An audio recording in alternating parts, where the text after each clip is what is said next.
여러분 안녕히 주무셨습니까? 참 좋은 아침입니다. 우리 2016년 5월 23일 월요일 말씀으로 드리는 오늘의 번제 함께 합니다. 사무엘하 10장 1절부터 마지막 19절까지 말씀으로 같이 합니다. 우리는 1절부터 8절까지만 같이 읽겠습니다. 시작.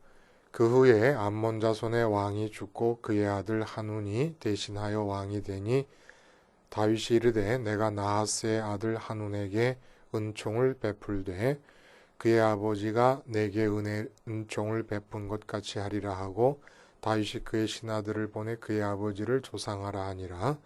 다윗의 신하들이 암몬 자손의 땅에 이르매 암몬 자손의 관리들이 그들의 주 한운에게 말하되 왕은 다윗이 조객을 당신에게 보낸 것이 왕의 아버지를 공경함인 줄로 여기시나이까?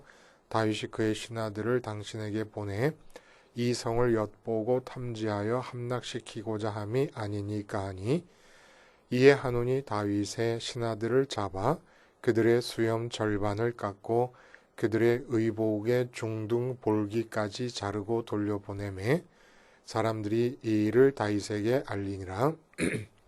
그 사람들이 크게 부끄러워하므로 왕이 그들을 맞으러 보내 이르기를 너희는 수염이 자라기까지 여리고에서 머물다가 돌아오라 하니라.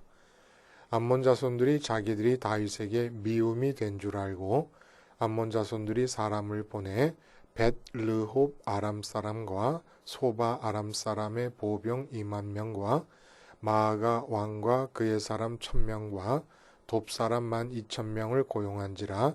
다윗이 듣고 요압과 용사의 온 무리를 보내매 암몬 자손은 나와서 성문 어귀에 진을 쳤고 소바와 르홉 아람 사람과 돕과 마아가 사람들은 따로 들에 있더라. 네, 오늘 우리가 함께 읽은 본문 말씀 중심으로 해결에 앞서 바르게 해석하라 라는 제목의 하나님 말씀 증거합니다.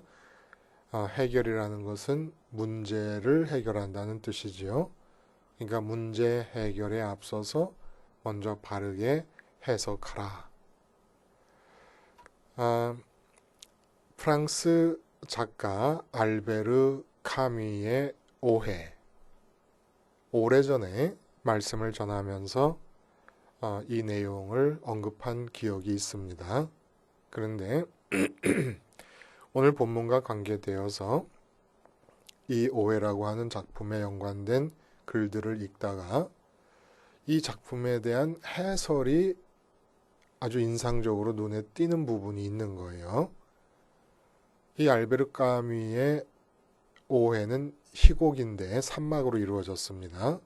근데 이제 이 오해에 대한 평가가 어떻게 되어 있느냐 하면은 그리스 비극의 숙명을 밑바닥에 깔고 신의 부재와 인간의 낙원 추방을 그린 걸작이다, 이렇게 되어 있어요. 근데 이제 알베르 까뮈가 무신론자라고 여겨지는 사람입니다.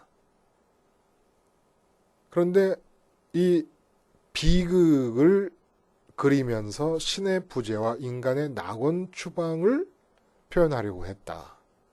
이 말이 잘 이해가 안 가는 거예요. 매치가 안 되는 겁니다.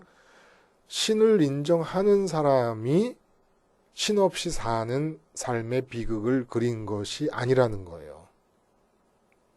그러니까 신의 부재를 그렸다는 것은 신이 있다면 어떻게 인간의 삶이 이렇게 부조리하고 모순투성일 수가 있겠는가.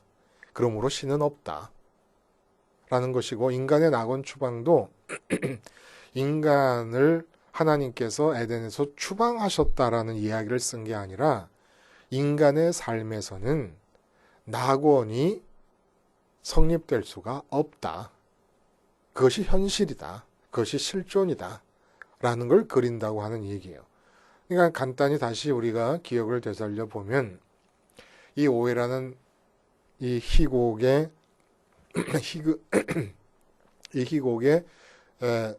전체 줄거리가 뭐냐? 체코의 산골이 배경입니다. 체코 깊은 산골에 어머니와 딸 마르타가 여인숙을 경영하면서 삽니다. 근데 이 딸 마르타에게는 꿈이 있어요.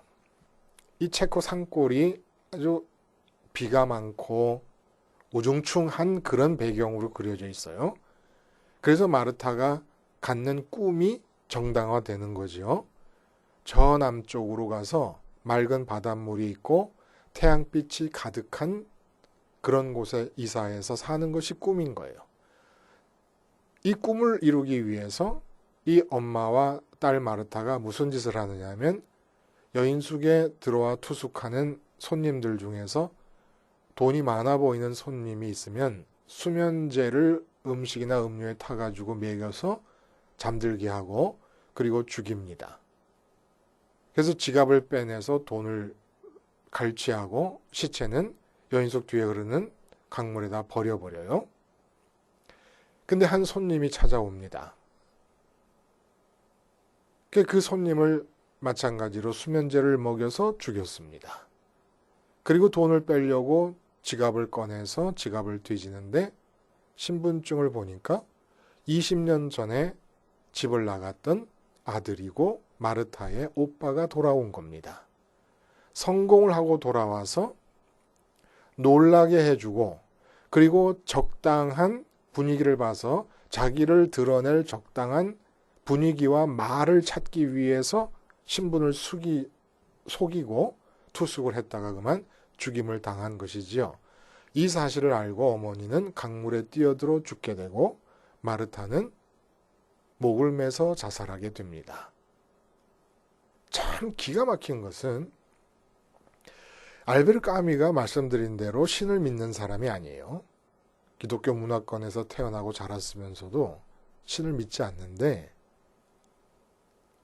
신이 없는 삶을 그려내는데 이렇게 정곡을 찌를 수가 있을까 하는 생각이 든다는 거예요.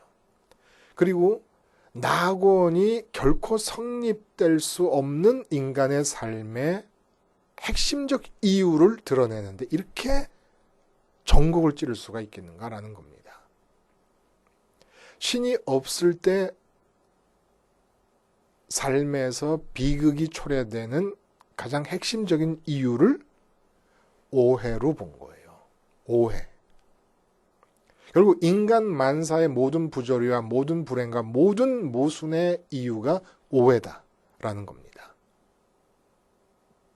왜 인간은 삶에서 낙원과 같은 삶을 이룰 수가 없는 것이냐? 라고 보는 거예요. 낙원이 성립될 수 없는 삶의 본질이 뭐냐? 오해라는 겁니다. 오해를 하면 살고 있다는 거예요. 참 이런 면에서 믿지 않는 사람에게도 하나님이 천재적인 달란트를 허락하시는 건 맞는 거예요. 그러니까 모든 천재가 다 신앙인은 아니잖아요. 정말 탁월한 재주와 인사이트가 있는 겁니다. 여러분, 선악과를 따먹어서 에덴에서 추방됩니다. 자, 선악과를 따먹어서 이제 인간에게 나타난 변화가 뭐예요? 자기 스스로 판단하고 생각합니다. 그래서 이 세상을 살아가는데 이 세상은 창조주이신 하나님께서 만들어 놓은 세상입니다. 그러니까 이 세상을 살면서 외부 환경과 사건과 만나는 사람에 대해서 어느 것 하나 하나님이 창조하지 않으신 피조물이 없는데 그것들에 대해서 선악과를 따먹은 결과 내가 판단하고 생각한다는 것은 처음부터 끝까지 1번부터 100번까지 다 오해입니다. 창조주이신 하나님께서 만들어 놓으시고 이끌어 가시는데 나는 나대로 그것들에 대해서 나와 만나게 되고 관계 맺는 대상들에 대해서 생각하고 판단한다는 게 처음부터 끝까지 다 오해라는 거예요. 창조주의 생각과 판단이 아니기 때문에 그걸 그대로 받아들이지 않는 한 다 오해입니다.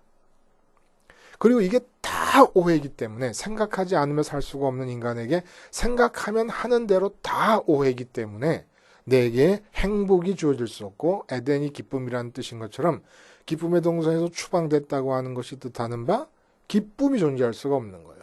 잠깐 있던 기쁨도 다 사그라진 가짜 기쁨들만 추구하면서 하는 겁니다. 오해. 여러분 문제의식 있잖아요. 문제의식. 재정적인 문제다. 건강의 문제다. 자녀가 문제다. 뭐가 문제다. 뭐가 문제다. 문제라고 느끼잖아요. 그렇죠? 그래서 해결을 하려고 그러지 않습니까? 문제를 느끼고 해결하려는 우리의 행동 때문에 우리의 삶은 파괴되어져 갑니다. 마르타와 그 어머니가 오빠를 오해해서 죽인 것처럼 문제의식 자체가 오해이기 때문에 오해로 나타난 문제의식에 매여서 해결하려는 행동을 하면 할수록 내 삶은 망가지게 되어 있습니다. 오해가 핵심이라는 거예요. 타락한 삶이 낙원이 될 수 없는 가장 근원적인 이유가 오해로 점철되고 있기 때문이라는 겁니다. 삶이 전체적으로. 하나님이 안 계신 삶의 가장 두드러진 특징이 뭐냐면 오해로 충만하다는 겁니다. 목사님들이 오셔서 대화를 하면은 항상 이 오해가 문제가 되는 거예요. 목회가 안 된다라고 하는 문제의식을 갖고 오시잖아요. 대부분 목사님들의 대화가 이제 진행되다 보면은 목회가 안 된다는 것에 대한 안타까움을 다 갖고 계십니다. 그래서 이런 프로그램을 도입해 보기도 하고 내가 하는 목회가 지금 뭐가 잘못됐구나 싶어 갖고 저런 프로그램을 도입하기도 하고 비싼 돈을 내셔서 뭐 1년이면 1년, 6개월이면 6개월 동안 진행되는 설교 학교를 입학해서 과정을 수료하시기도 해보고 하는데 여전히 안 되는 거예요. 뭐가 지금 문제냐 하면은 목사님들의 마음에 목회가 들어차 있다는 게 문제라는 사실을 아는 목사님들이 많지 않더라는 겁니다. 목사님이면 마음에 하나님이 꽉 들어차 계셔야지 목회가 들어차 계시면 안 되는 거예요. 내가 하나님으로 가득 차면 목회는 하나님의 일이 되는 것이죠. 장로님도 똑같아요. 사업하는 장로님이 사업으로 가득 차니까 사업이 그렇게 힘들고 재미없는 겁니다. 나는 사업장에서 하나님을 충만하게 갖는 것이 내 일이에요. 그러면 사업은 하나님의 일이 되는 겁니다. 자식 기르는 어머니 집사님도 마찬가지예요. 마음에 자식이 가득 차 있는 것이 가장 큰 문제라는 걸 모르는 겁니다. 마음에 하나님이 가득 차 있으면 이제 자식에 관한 모든 것은 하나님의 일이 돼버립니다. 그러니까 하나님으로 마음이 가득 차기 전까지는 내가 바라보고 있는 모든 내게 주어지는 상황에 대한 판단과 생각이 다 오해라는 겁니다. 오해에 근거해서 그걸 해결하려고 몸부림을 치니까 목회가 재밌겠습니까? 사업에서 즐거움이 있겠습니까? 자식을 기름에 감사가 있겠습니까? 있을 수가 없죠. 에덴이 상실되는 것인데 에덴이 상실된 삶의 가장 핵심적인 본질이 오해인데 오해. 오늘 본문이 그저 지나가는 다윗에게 있었던 하나의 전쟁을 또 우리에게 소개하는 게 아닙니다. 이렇게 근원적인 문제를 우리 앞에 드러내놓고 있는 거예요. 내용은 뭐냐 하면 요단강 건너편에 아래는 사해가 있고 팔레스틴을 이 종으로 가로지르면서 저 위쪽은 갈릴리 바다가 있잖아요. 근데 사해 옆에 모압이라는 나라가 있고 그 바로 위쪽에 암몬이 자리 잡고 있는데 이 암몬이 다윗과의 관계에서 조공을 바치고 있으면서 평화로운 관계를 유지하고 있었습니다. 그 나하스 왕인데 근데 그 암몬의 나하스 왕이 죽은 거예요. 그러니까 다윗이 그 아버지의 왕위를 승계한 한온이라고 하는 새롭게 등극한 왕에게 아버지와의 친분이 있었으니까 조공 관계에 있었지만 어쨌든 친분 관계에 있었으니까 그 죽은 왕의 정말 그 죽음을 애도하는 뜻으로 조문객을 보내요. 우리가 읽어서 알겠습니다마는 그 왕이 나에게 은총을 베풀었다. 그러니까 내가 이제는 그 아들을 왕에게 은총을 베풀겠다라고 하는 절대적으로 순수한 호의를 일부러 성경이 다윗의 그 호의에 가득 찬 마음을 표현하고 드러내 줍니다. 근데 이렇게 일부러 드러낸 다윗의 호의에 가득 찬 마음을 조문객을 받은 이 암몬의 대신들이 이 젊은 왕에게 거짓말은 아니죠. 자기들은 그렇게 믿었겠죠. 오해하면서 해석을 해주는 거예요. 다윗이 우리를 정탐하고 몰래 점령하기 위해서 스파이를 보낸 것이다. 그래가지고 보세요. 그냥 그대로 아무 생각 없이 받아들였으면 너무나 좋았을 것을 전쟁도 이 오해 위에서 스스로 먼저 시작을 합니다.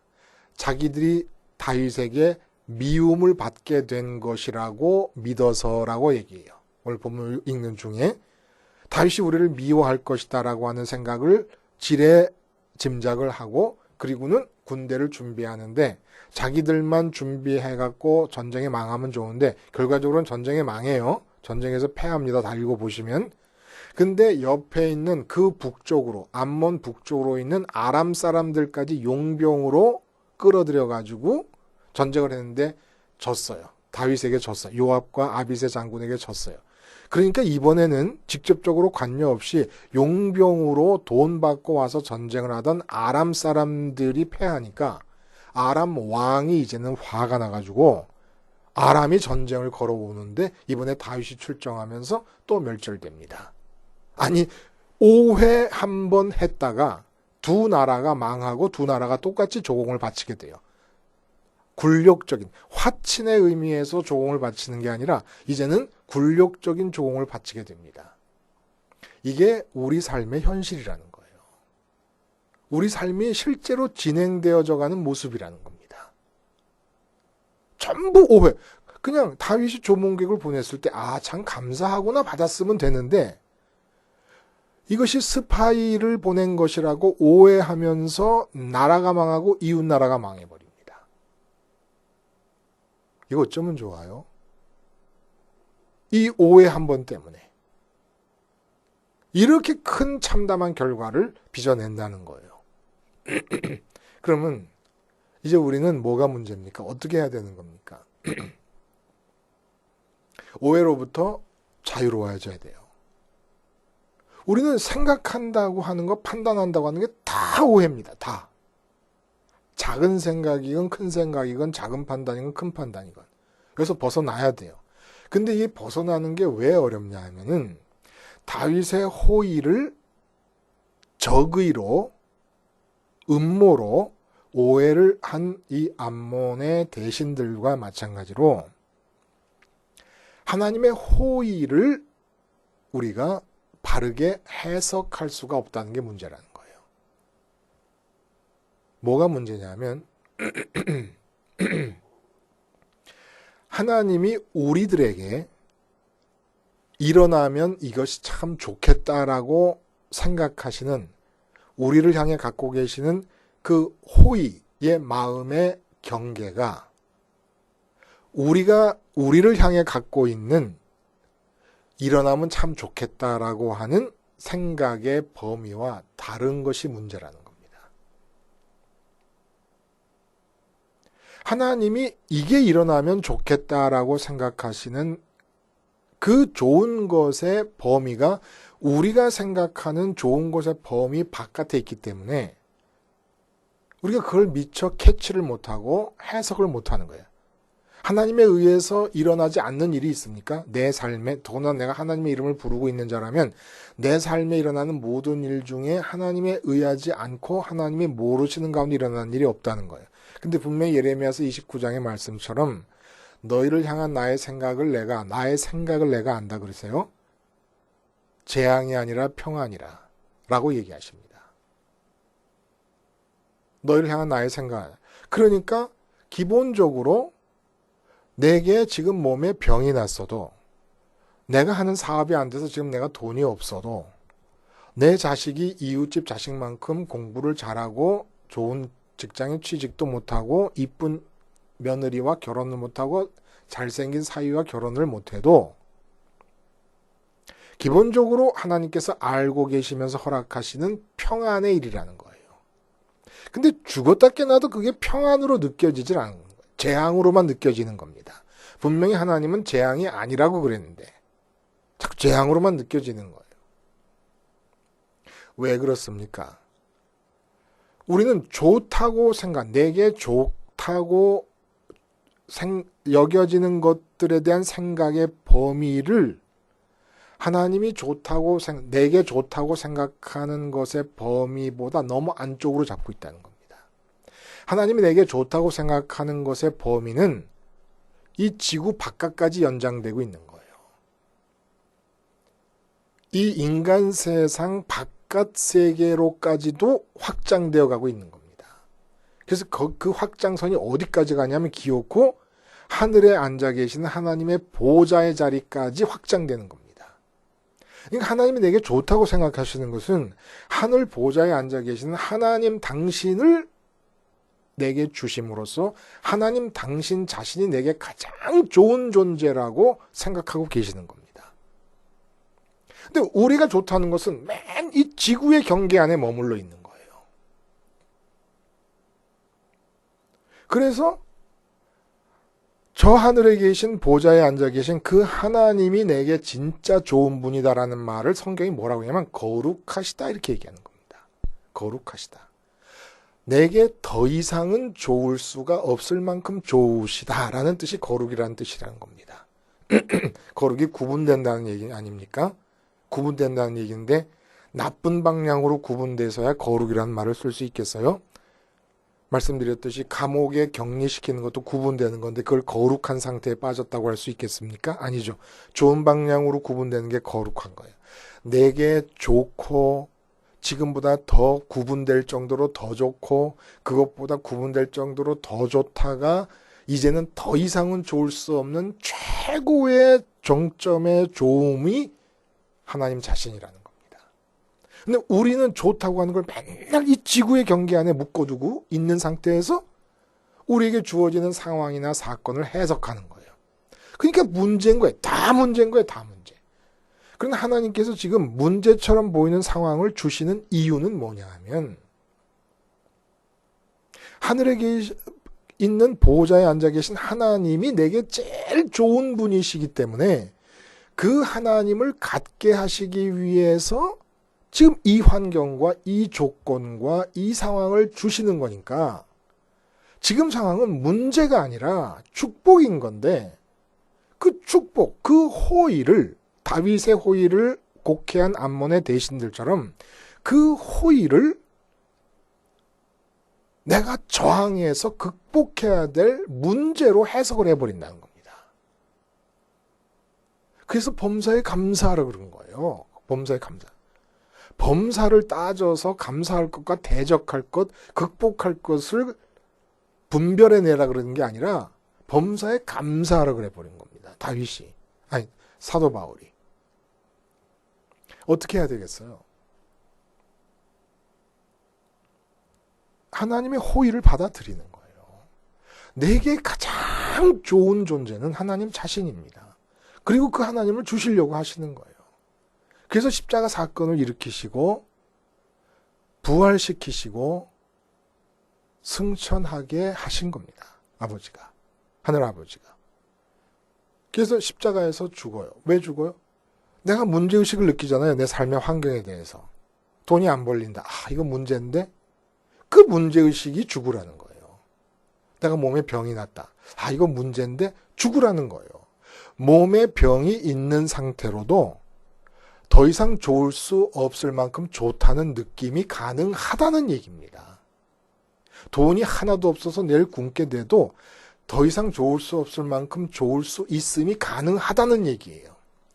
그 좋을 수 있음이 가능하지 않다는 얘기를 까뮤는 오해라고 하는 희곡에서 표현해낸 것이지만 하나님을 안 믿으니까 그렇죠. 하나님을 믿는 우리에게는 돌에 맞아 죽는 순간에도 얼굴에 빛이 날 만큼 좋을 수 있다는 얘기입니다.